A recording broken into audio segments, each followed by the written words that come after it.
से लगातार तल्ख रवैया अख्तियार किया जाता रहा है। कर्नाटक में 2016 में सिद्धरामैया हुकूमत ने शुरू की थी तकरीबात मनाने की रिवायत, जिस पर कर्नाटक के नए वजीर आला येदियुरप्पा ने बड़ा फैसला लिया है। येदियुरप्पा ने बड़ा फैसला लेते हुए कहा है कि इस साल टीपू जयंती की तकरीबात नहीं मुनक्किद की जाएंगी।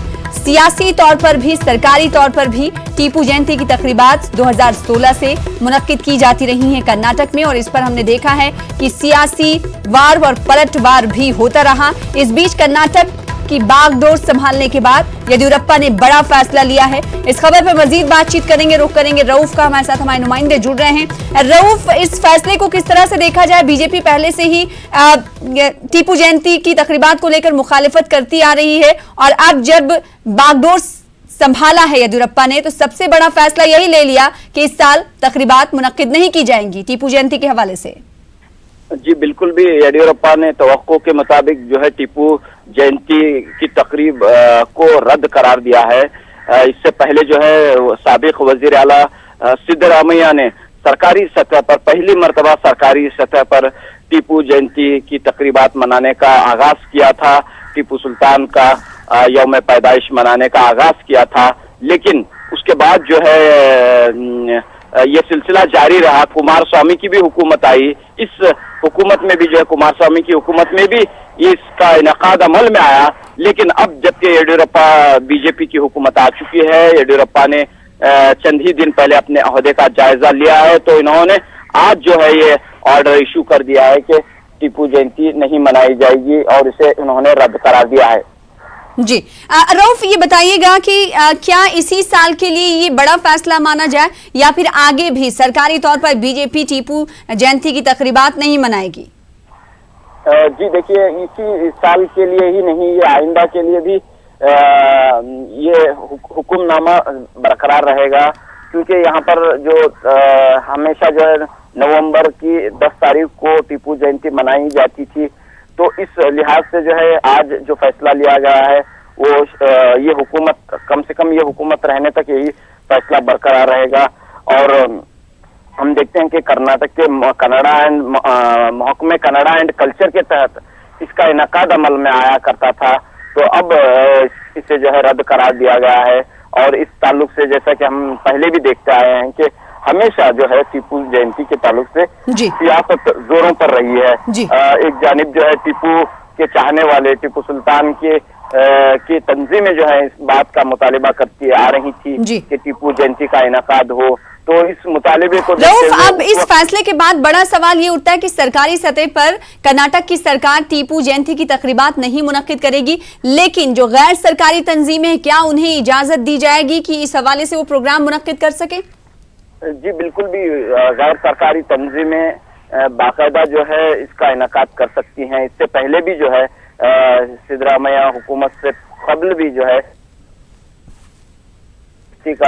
या हजरत टीपू सुल्तान की यौम पैदाइश का जश्न बड़े ही धूमधाम के साथ मनाया जाता रहा है। इस रियासत कर्नाटक के हर छोटे बड़े शहर में टीपू सुल्तान को याद किया जाता रहा है।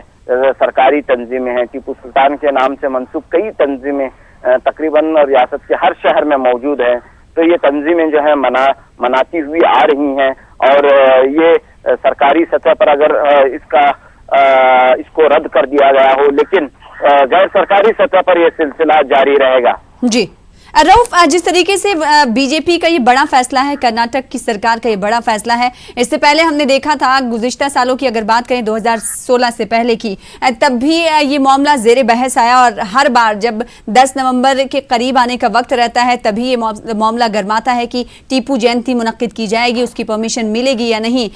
तो जो खास तंजीमें उनकी तरफ से मुतालबा भी किया जाता है, और कई बार हमने देखा कि हालात भी कशीदा हुए। ऐसे में बीजेपी के इस फैसले के बाद क्या हालात खराब नहीं हो सकते? जी देखिए, फिलवक्त तो ऐसा नजर नहीं आ रहा है, क्योंकि ये यहाँ की सियासत का एक हिस्सा बन चुका है।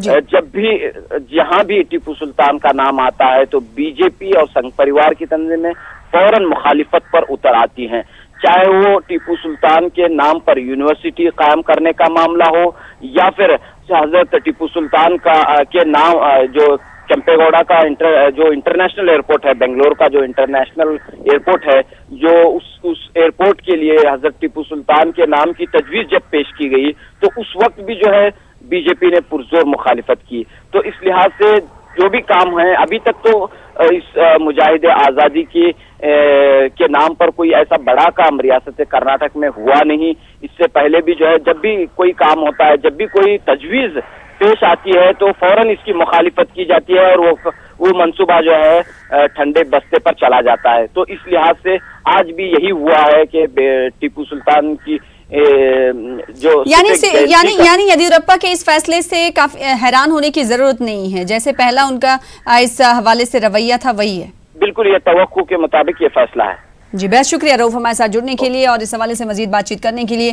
तो बड़ा फैसला है कर्नाटक सरकार का। गुज़िश्ता दिनों हुई सरकार कर्नाटक में बनी है, नई सरकार ने अपने ओहदे और राजदारी का हलफ लिया है। येदियुरप्पा ने कर्नाटक की बागडोर को संभाला है।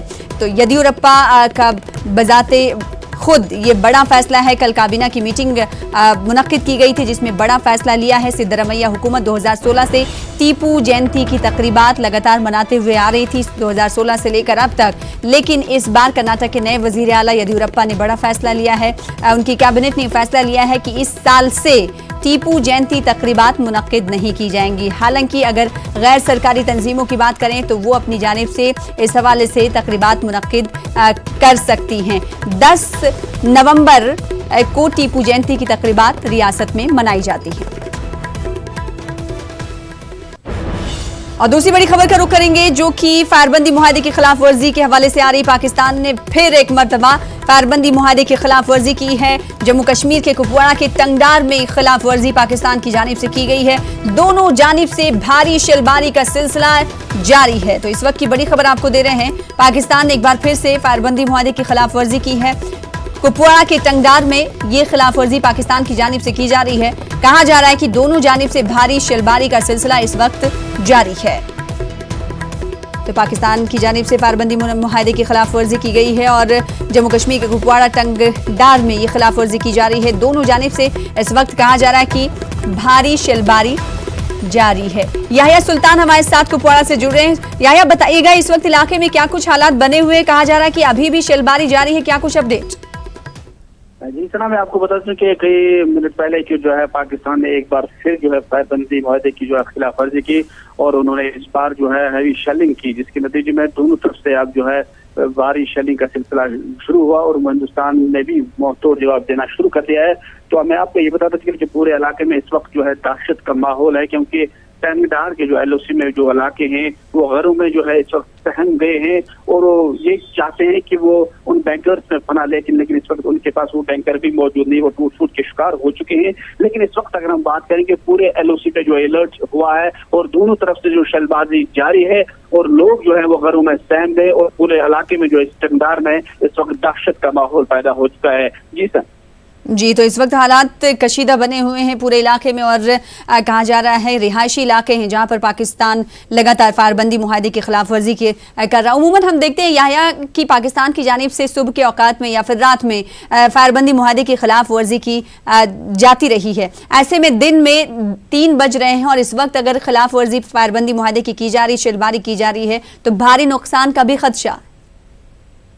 ऐसे में हाँ, मैं आपको ये बता चाहूँ कि जब भी कभी सवेरे और शाम को करते हैं तो उस वक्त इनकी बड़ी ये रहती है कि जरा से ये मालूम रहता है कि इनका दरअंदाजी कराने का कोई इशू रहता है कि ये इस बार जो है मिलिटेंट को धकेलने की कोशिश कर रहे हैं ताकि उस वक्त ये है शेलिंग कर रहे हैं। लेकिन इस वक्त जो है दिन के 3 बजे इस तरह की शेलिंग होना तो लोग भी इसमें परेशान है कि आखिर इस वक्त जो है जब लोग जो किसान जो है इस वक्त खेतों में काम कर रहे हैं उनको भागना पड़ रहा है अपने घरों की और दोनों तरफ से जो है पास साइड में भी और इस साइड में भी दोनों तरफ से जो है किसान काम कर रहे हैं। तो इस वक्त उन्हें काफी मुश्किलात पेश आ रहे हैं क्योंकि वो एक तरफ घरों में भागने की कोशिश कर रहे हैं, दूसरी तरफ उनके पास वो छुपने की जगह जो है वहाँ जो है जमीन में मिल नहीं पा रही है। तो इस वक्त उनके काफी मुश्किलात और जिला इंतजामिया के लिए भी इस तरह की मुश्किलात है। तो यही सवाल खड़ा हो कि अगर एक तरफ पाकिस्तान कह रहा है कि वो दरअंदाजी की कोशिश को बंद करने की कोशिश कर रहा है या वो कह रहे हैं कि वो सीज फायर का उल्लंघन नहीं करना चाहते हैं, तो इस तरह से ये बात साफ हो रही है कि पाकिस्तान ने एक बार फिर जो है इस तरह सीज फायर मुआहदे का जो है वो उल्लंघन किया है, खिलाफ वर्जी की।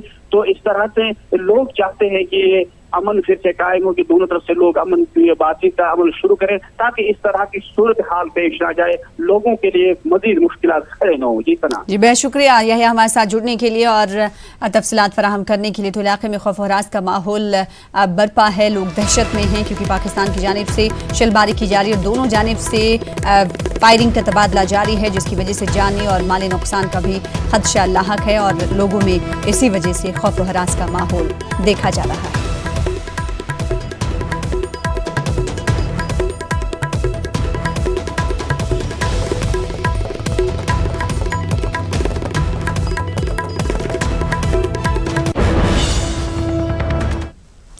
ममनुआ गैर सरकारी तंजीम IRF के